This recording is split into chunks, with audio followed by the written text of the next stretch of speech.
Hello বন্ধুরা, আজ তোমাদের সাথে আমি শেয়ার করবো একটা ভিন্ন স্বাদের রেসিপি, শিম ভর্তা বা শিম বাটা। খেতে কিন্তু অসাধারণ লাগে গরম ভাতের সাথে।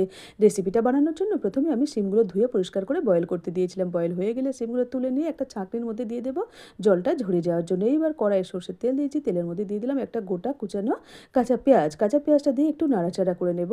তারপরে দিয়ে দিলাম কিছুটা পরিমাণ কাঁচা লঙ্কা কুচি আর কিছুটা রসুন দিয়ে ভালো মতো এইভাবে নাড়াচাড়া করে নেব। তবে খুব বেশি আমি পেঁয়াজ লঙ্কা রসুন ভাজবো না, মোটামুটি একটু ভেজে নেব। নিয়ে এর মধ্যে দিয়ে দিলাম বয়েল করে রাখা শিমটাও এইভাবে নাড়াচাড়া করে নেব বেশ কিছুক্ষণ নাড়াচাড়া করে ভেজে নেব। আমি এইভাবে ভেজে নিয়েছি। এবার একটা মিক্সিং জারের মধ্যে নিয়ে নেব।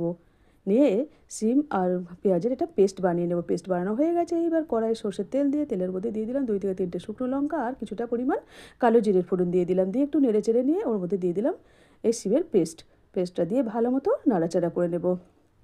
করে এর মধ্যে দিয়ে দেবো পরিমাণ মতো লবণ দেব আর কিছুটা পরিমাণ চিনি আর দেব শুকনো লঙ্কার গুঁড়ো। দিয়ে ভালো মতো এইভাবে নাড়াচাড়া করতে থাকবো। ততক্ষণই নাড়বো যতক্ষণ না জল একদম শুকিয়ে যায় আর এর কালার চেঞ্জ হয়। এইভাবে নেড়ে চেড়ে নেব।